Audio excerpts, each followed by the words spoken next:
Well, some organisations are questioning the legality of lockdown regulations as government works to reduce coronavirus infections and deaths.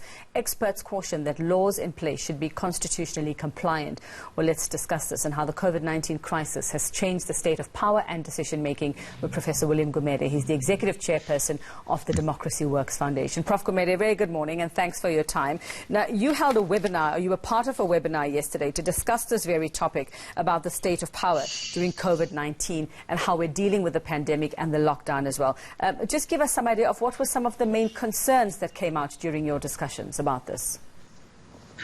Yeah, no, thank you for inviting me. I mean, the main concerns really, COVID-19 is, a pandemic that is of such significance that, in order to deal with it, governments need to protect, often rights, human rights, democracy and so on. A lockdown is essentially a limitation of one's rights, one's freedoms.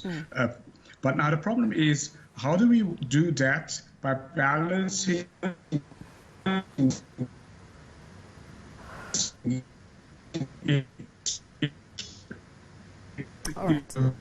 freedom also? All right, supporting people who are vulnerable and so on. Yeah. All right. We seem to be having a bit of a problem with your sound, but let's just try this one more time very quickly with the next question as well. The main thing that comes into play here is the National Command Council. We know that the decisions were informed by the advice given by the National Command Council, and at the beginning of this, we have to probably concede that government was trying to do what it thought was right at the time. That was the general feeling, I suppose, of most South Africans. That feeling may have changed over time, over the next 2 to 3 months of the lockdown as well. But let's just look at the role of the NCC, given that we were not the only country in the world dealing with the situation. Yeah, so especially if you look at that structure, it is really important when one reduces rights and freedoms that the decision-making structures are very transparent and very accountable, and that everyone knows, who are they, and that they also have evidence-based decisions and rational decisions, common sense decisions. At the beginning, there was a really big buy-in, by citizens, because it was early communication.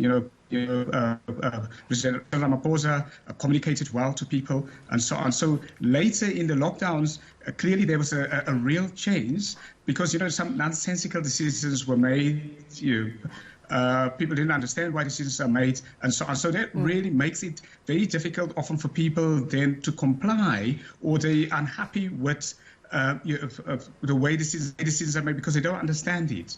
Well, Prof, I mean, was it really a matter of a power play, or handing over power to the NCC, as many seem to have perceived this, or was it maybe just that there were some departments, maybe if we look at just how some things were handled, not the entire decision-making process, but certain decisions, if we're to look at that, could it be that that's where the problem lay, that there were some departments that were not handling the restrictions they had to come up with and manage properly?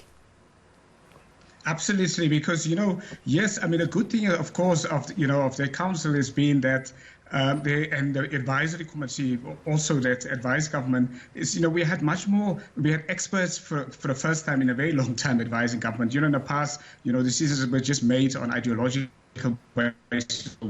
This time there was a change, and also.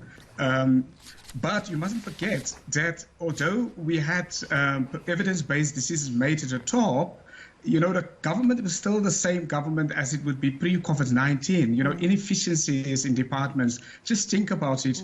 The basic education department, for example, during the lockdown, children are returning to school, but there's no food, the school feeding system and so on. So those kind of lack of coordination, so one part of the regulations is introduced, but on the other side, there are restrictions that undermine the very same regulation to operate. So inefficiency of government is still there, and we're really going to have to deal with the inefficiency of government if we're going to recover effectively from COVID-19. Okay, so what happens then if and when we actually get back to normal governance, if I had to put it that way, that we're not totally being, driven by what's happening with COVID-19? What do you think are the big lessons? What will need to change?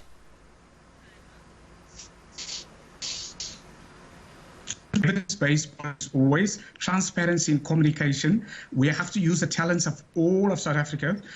We have to bring all partners in society to help the recovery. So not only government alone or a government department alone. We've seen it, for example, with the food distribution to the poor and the vulnerable. People are not getting it.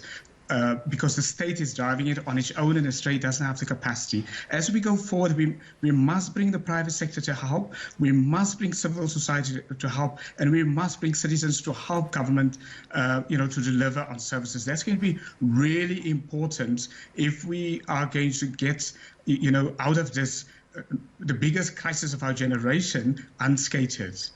All right. Well, we'll have to watch this one. I doubt we're going to have a situation of normalcy anytime soon, but let's hope the lessons will be learned when the time comes.